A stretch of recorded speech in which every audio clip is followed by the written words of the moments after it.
नमस्कार दोस्तों। हमारी आज की कहानी है भाई हो तो ऐसा। कमरे में प्रवेश करते ही सीमा ने अपने सामने उन्हें देखा जिसे वह बड़े भैया कहती थी। पलंग पर लेटे हुए दिखाई दिए। सीमा ने आवाज लगाई, भैया कैसे हैं आप? कौन है? एक धीमी सी आवाज कमरे में गूंजी। जी मैं सीमा, सीमा ने कहा। बड़े भैया ने करवट बदली। सीमा उनको देखकर हैरान रह गई। क्या यह वही हैं बड़े भैया जिनकी एक आवाज से सारा घर कांपता था? कपड़े इतने गंदे जैसे महीने से बदले नहीं गए हैं। दाढ़ी बड़ी हुई जैसे बरसों से सेव नहीं की हो। शायद कुछ देर पहले कुछ खाया था जो मुंह के पास लगा था और साफ नहीं किया गया था। हाथ पैर भी मैले मैले से लग रहे थे। नाखून बड़े हो गए थे। उनको देखकर सीमा को उन पर बड़ा तरस आया। तभी सीमा का पति आलोक भी कमरे में आ गया। बड़े भाई की इस दशा को देखकर आलोक रोने लगा। भैया, क्या मैं इतना पराया हो गया कि आप इस हाल में पहुंच गए और मुझे खबर तक भी नहीं दी? भैया से बोला नहीं जा रहा था। उन्होंने अपने दोनों हाथ जोड़ दिए और कहने लगे, किस मुंह से खबर करता छोटे? क्या कुछ नहीं किया मैंने तेरे साथ? फिर भी तू देखने आ गया। क्या यह कम है? नहीं भैया, मैं आपको यहाँ नहीं रहने दूंगा। अपने साथ ले जाऊंगा और अच्छे से इलाज करवाऊंगा, आलोक ने सिसकते हुए कहा। सीमा को याद आ रही थी वे दिन जब वह दुल्हन बनकर इस घर में आई थी। उसके माता पिता ने अपनी सामर्थ्य से ज्यादा दहेज दिया था, लेकिन प्रकाश भैया हमेशा उसका मजाक उड़ाते थे। उसके दहेज के सामान को देखकर आलोक से कहते, क्या सामान दिया है? इससे अच्छा तो हम लड़की को सिर्फ फूल माला पहना कर ही ले आते। उनकी शादी अमीर घर में हुई थी, लेकिन आलोक की ससुराल उतनी अमीर नहीं थी, इसीलिए वह हमेशा उसका मजाक उड़ाते थे। रोज रोज के तानों से सीमा को बहुत गुस्सा आता, पर आलोक के समझाने पर वह चुप रह जाती। फिर भी बड़े भैया के लिए उसके दिल में गांठ पड़ ही गई थी। उनसे भी ज्यादा तेज उनकी पत्नी शारदा थी, जो बोलती कम थी पर अंदर ही अंदर छुरियां चलाने से बाज नहीं आती थी। माता पिता की मृत्यु के बाद घर में प्रकाश भैया की ही चलती थी। सब कुछ उनसे पूछकर होता था। एक तो प्रकाश बड़े थे, दूसरे एक अच्छी कंपनी में अच्छे पद पर थे। उनकी शादी भी पैसे वाले घर में हुई थी, जबकि आलोक न सिर्फ छोटा था बल्कि एक छोटी सी दुकान चलाता था। उसकी शादी एक साधारण घर में हुई थी। उसके घरेलू स्थिति ठीक नहीं थी। आलोक को इन सब बातों से कोई फर्क नहीं पड़ता था। वह न सिर्फ अपने बड़े भाई को बहुत प्यार करता था, बल्कि उनकी हर बात को मानना अपना कर्तव्य समझता था। प्रकाश अपने छोटे भाई आलोक को वह प्यार नहीं देते थे जिसके वह हकदार थे, बल्कि हमेशा उसकी बेइज्जती करने के बहाने ढूंढते रहते। वह हमेशा यह जताना चाहते थे कि घर में सिर्फ वे ही श्रेष्ठ हैं और बाकी सब बेवकूफ़ हैं। सीमा कहाँ खो गई? चलो भैया का सामान पैक करो, इनको हम अपने साथ ले जाएंगे। आलोक की आवाज़ सुनकर सीमा वापस वर्तमान में आ गई। भैया, सोनिया नहीं आती क्या आपसे मिलने? सीमा ने पूछा। आती है कभी कभी, लेकिन वह भी क्या करे, उसकी अपनी गृहस्थी है। हमेशा तो मेरे पास नहीं रह सकते ना। भैया रुक रुक कर बोल रहे थे, और रोहन और प्रेरणा कहाँ हैं? सीमा ने पूछा। रोहन तो ऑफिस गया होगा, और प्रेरणा शायद किसी किटी पार्टी में गई होगी। भैया शर्मिंदा से लग रहे थे। सीमा को इस तरह के किसी जवाब की उम्मीद थी। उसे अच्छी तरह से याद है वह दिन जब उसकी छोटी बहन सीढ़ियों से गिर गई थी, तो वह हड़बड़ाहट में बिना किसी को बताए अपनी माँ के घर चली गई थी। बस इतनी सी बात पर प्रकाश भैया ने बखेड़ा खड़ा कर दिया था कि ऐसा भी किसी भले भले घर की बहू करती है क्या, किसी को बताए बगैर मायके चली जाए। उन दिनों भैया ही सारा घर संभालते थे। आलोक भी अपनी सारी कमाई भैया के हाथ में देता था और कभी भी नहीं पूछता था कि भैया उन पैसों का क्या करते हैं, जबकि भैया सबसे यही कहते फिरते थे कि छोटे का खर्च तो वही चलाते हैं, छोटे की कमाई बिल्कुल ही कम है। सीमा की सारी अच्छाइयाँ, सारी पढ़ाई लिखाई, सारे गुण सिर्फ एक कमी के नीचे दब कर रह गए कि उसका तो मायका गरीब था। दूसरा, पति की कमाई भी साधारण थी। सारे रिश्तेदारों दोस्तों में शारदा और प्रकाश भैया सीमा और आलोक को नीचा दिखाने का प्रयास करते हैं। सीमा को अपनी स्थिति से बहुत कुफत होती, पर वह चाह कर भी कुछ नहीं कर सकती थी, क्योंकि आलोक उसे कुछ बोलने नहीं देता था। एक बड़े पेड़ के नीचे जिस तरह से एक छोटा पौधा कभी पनप नहीं सकता, वैसे ही स्थिति आलोक की थी। पिता की मृत्यु के बाद प्रकाश भैया घर के मुखिया तो बन गए, लेकिन उन्होंने आलोक को सिर्फ छोटा भाई समझा, बेटा नहीं। बड़े भाई का छोटे भाई के प्रति जो फर्ज होता है वह उन्होंने कभी निभाया ही नहीं। सीमा समझ नहीं पाती थी कि क्या करे। वैसे वहाँ बहुत समझदार और शांत स्वभाव की थी, लेकिन कभी कभी शारदा और प्रकाश जी के तानों से इतनी दुखी हो जाती थी कि उसे लगता कि वह आलोक को ही छोड़ दे। आलोक का चुप रहना उसे और परेशान कर जाता, लेकिन आलोक को छोड़ना तो उसकी समस्या का हल नहीं था। आलोक तो बहुत अच्छा था, बस उसकी एक ही कमजोरी थी कि वह बड़े भाई की हर अच्छी या बुरी बात मान लेता था और आंख बंद कर उन पर विश्वास भी करता था। आलोक के इसी विश्वास का प्रकाश भैया ने हमेशा फायदा उठाया और उन्होंने पुश्तैनी मकान भी अपने नाम करवा लिया और एक दिन सीमा और आलोक को अपने घर से ही जाने को कह दिया। इतना कुछ होने पर भी आलोक कुछ नहीं बोला और अपनी 4 साल की बेटी और पत्नी को लेकर चुपचाप घर से निकल पड़ा। उस दिन सीमा को अपने पति की कायरता पर बहुत गुस्सा आया, लेकिन जब आलोक ही कुछ करने को तैयार नहीं था तो वह क्या कर सकती थी। पर मन ही मन उसने सोच लिया था कि वह इस घर में अब कभी वापस नहीं आएगी और इस घर से बाहर रहकर ही अपनी और अपने परिवार की एक पहचान बनाएगी। अब सीमा की अग्नि परीक्षा शुरू हो गई थी। घर में पैसों की तंगी बनी रहेगी, यह तो सीमा को मालूम था, क्योंकि संयुक्त परिवार में बहुत से ऐसे खर्च होते हैं जिनका पता नहीं चलता, लेकिन एकल परिवार में उन खर्चों को निकालना मुश्किल हो जाता है।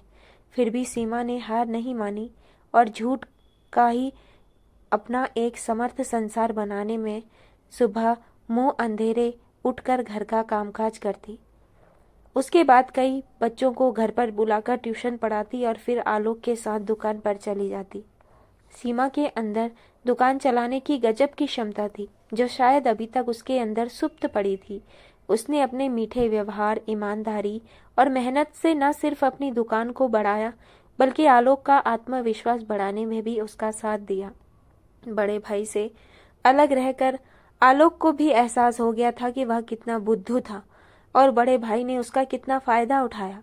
प्रकाश ने सोचा था कि आलोक कभी भी घर से नहीं जाएगा और अब चाहता है तो जाते वक्त उसके हाथ में जोड़कर गिड़गिड़ाएगा या फिर सीमा ही कुछ भला बुरा कहेगी।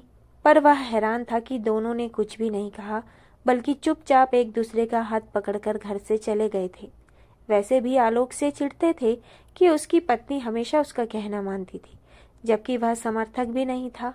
और उसकी पत्नी शारदा है, जिसने उसका जीना मुश्किल किया हुआ था। हर वक्त उसे कुछ न कुछ चाहिए। उसकी फरमाइश खत्म होने का नाम ही नहीं लेती थी। प्रकाश ने आलोक को तो घर से निकाल दिया, पर उनके अंदर आत्मग्लानि का भाव पैदा हो गया था। एक दिन रात को शराब के नशे में धुत होकर प्रकाश ने आलोक को फोन किया, चल छोटे, घर आजा, भूल जा सब कुछ। लेकिन आलोक और सीमा ने सोच लिया था कि अब उस घर में वापस नहीं जाना है। अब प्रकाश को एक नया बहाना मिल गया था कि अपने आप को बहलाने की, कि उन्होंने तो उन दोनों को वापस बुलाया था, पर वे ही वापस नहीं आए और गाहे बगाहे वह अपने रिश्तेदारों को कहने लगे कि वे दोनों अपनी मर्जी से घर छोड़कर गए हैं। सीमा तो हमेशा ही आलोक से दूर रहना करना चाहती थी, पर अंदर की बात तो कोई भी नहीं जानता था। यह सब किया धरा प्रकाश का ही है। आलोक और सीमा ने दिन रात मेहनत की। धीरे धीरे उनकी दुकान एक अच्छे स्टोर में बदल गई। अब उसी स्टोर की शहर में एक अच्छी पहचान बन गई थी। आलोक सीमा का जीवन स्तर भी ऊंचा हो गया था। उनके बच्चे शहर के अच्छे स्कूलों में पढ़ने लगे थे। अब प्रकाश उनसे नजदीकियां बढ़ाने की कोशिश करता, पर वे दोनों तटस्थ रहते। आलोक के घर छोड़ने के बाद दोनों भाइयों का आमना सामना बहुत ही कम होता था। एक बार प्रकाश के बेटे रोहन की शादी में वे मिले थे। तब आलोक ने महसूस किया कि बड़े भाई की अब घर में बिल्कुल भी नहीं चलती है। जो कुछ भी हो रहा था वह बच्चों की मर्जी से ही हो रहा था। बड़े के भाई के बच्चे भी उन पर ही गए थे। वह बिल्कुल ही स्वार्थी निकले। दूसरी मुलाकात प्रकाश की बेटी सोनिया की शादी में हुई। बड़े भैया को अनेक रोगों ने घेर लिया था। वे बहुत ही कमजोर हो गए थे। तब भी उनको देखकर आलोक को बहुत दुख हुआ था। पर उस वक्त वह कुछ नहीं बोला था। लेकिन शारदा भाभी के जाने के बाद तो जैसे भैया बिल्कुल अकेले पड़ गए थे। उनका ख्याल रखने वाला कोई नहीं था। शारदा जैसी भी थी पर अपने पति का ख्याल तो रखती ही थी। रोहन को अपने काम और क्लबों से ही फुर्सत नहीं थी। वैसे भी उसे पिता के पास बैठकर उनका हालचाल जानने में कोई खास दिलचस्पी भी नहीं थी। अगर वह अपने पिता का ध्यान नहीं रख सकता था तो प्रेरणा को क्या पड़ी थी कि इन सब बातों में पड़ने की। वह भी ससुर का बिल्कुल ध्यान नहीं रखती थी। एक बात आलोक के दिमाग में चलचित्र की तरह घूम रही थी। पुरानी घटनाओं का क्रम जैसे खत्म हुआ तो आलोक बोला, बड़े भैया, कल ही किसी से पता चला कि आप गुसल खाने में गिर गए हैं। मुझसे रहा नहीं गया और आपका हालचाल पूछने चला आया। आलोक का दिल रोने लगा कि खामखा ही वे इतने दिनों तक भैया से नाराज रहा और उनकी खबर नहीं ली। लेकिन अब वह उनको अपने साथ जरूर ले जाएगा। लेकिन बड़े भैया ने जाने से इनकार कर दिया। मुझे माफ कर दे छोटे, सारी जिंदगी मैंने सिर्फ तेरा मजाक उड़ाया है। अब जब मैं बिल्कुल ही मोहताज हो चुका हूँ और मेरे अपने मुझे बोझ समझने लगे हैं, इस वक्त मैं तेरे ऊपर बोझ नहीं बनना चाहता। नहीं भैया, ऐसा मत कहो। क्या मैं आपका अपना नहीं? मैंने आपको अपना भाई नहीं बल्कि पिता माना है और एक बेटे का कर्तव्य है कि वह अपने पिता की सेवा करे। इसीलिए आपको मेरे साथ चलना ही होगा। आलोक ने विनती की। तभी सीमा भी बोल पड़ी, भैया आपको हमारे साथ चलना ही पड़ेगा। हम आपको इस तरह छोड़कर नहीं जा सकते। अब तक प्रेरणा भी घर पहुंच चुकी थी। उसने चाचा और चाची को देखकर इस तरह व्यवहार किया जैसे वह उन दोनों को जानती ही नहीं। उसको इस बात की भी चिंता नहीं थी कि दुनियादारी के लिए कुछ दिखावा ही कर दे। उसका व्यवहार इस बात की गवाही दे रहा था कि अगर प्रकाश को कोई अपने साथ ले जाता तो उसे कोई परवाह ही नहीं है। अभी तक प्रकाश को आशा थी कि शायद प्रेरणा उसे कहीं भी जाने नहीं देगी और उसे रोक लेगी, पर उसकी बेरुखी देखकर प्रकाश भैया उठ खड़े हुए। चल छोटे, मैं तेरे साथ ही चलता हूँ, लेकिन उससे पहले तुझे मेरा एक काम करना पड़ेगा। वह क्या भैया? आलोक ने पूछा। तुझे एक वकील बुलाना पड़ेगा, क्योंकि मैं यह बंगला तेरे नाम करना चाहता हूँ, जो धोखे से मैंने अपने नाम करवा लिया था। प्रकाश ने कहा, लेकिन मुझे यह घर नहीं चाहिए। भैया, मेरे पास सब कुछ है, आलोक ने कहा। मैं जानता हूँ छोटे, तेरे पास सब कुछ है, लेकिन जिंदगी ने मुझे यह सबक सिखाया है कि किसी से भी धोखे से ली हुई कोई भी वस्तु सदैव दुख ही देती है। मैं इतने सालों तक चैन से नहीं सो पाया और अब चैन से सोना चाहता हूँ। इसीलिए मुझे मना मत कर और अपना हक वापस ले ले। यह सब सुनकर प्रेरणा के तो होश उड़ गए। उसे लगता था कि उसके ससुर का तो कोई अपना है ही नहीं जो उन्हें अपने साथ ले जाएगा, और इतना बड़ा बंगला सिर्फ उसके ही हिस्से आएगा। लेकिन ससुर की बात सुनकर उसे लगा कि इतना बड़ा घर उसके हाथ से निकल गया है। उसने फटाफट बहू होने का फर्ज निभाया। उसने प्रकाश को रोकने की कोशिश की, पर प्रकाश ने कहा, नहीं बहू, अब नहीं, अब मैं नहीं रुक सकता। मैंने जो पाप किया है उसके लिए तो यह कुछ भी नहीं है। तुमने और मेरे बेटे ने मुझे बिल्कुल ही पराया कर दिया है। इस बूढ़े और लाचार इंसान को अब अपने मतलब के लिए इस घर में रखना चाहते हो। तुमने मुझे इस हाल में लाकर खड़ा कर दिया है। बूढ़े बाप का तुम लोगों को कभी ख्याल भी नहीं आता है। जैसे तैसे अपने दिन काट रहा हूँ इस घर में। इस घर में तड़प तड़प कर मरने से अच्छा है मैं अपने भाई के साथ कुछ दिन जी लूँ। उससे बिछड़कर इतने दिन जी लिया हूँ, अब उससे अलग नहीं होना चाहता। लेकिन फिर भी मैं कहता हूँ कि इसमें तुम्हारी गलती कम है, क्योंकि मैंने ही बबूल का पेड़ बोया है तो आम की उम्मीद कहाँ से करूँ। तुम तो फिर भी बहू हो। जब बेटे ने ही बाप के कर्तव्य से मुंह मोड़ा तो तुम कैसे अपने कर्तव्य निभा पाती। इसमें ज्यादा गलती मेरी ही है, किसी का कोई दोष नहीं है।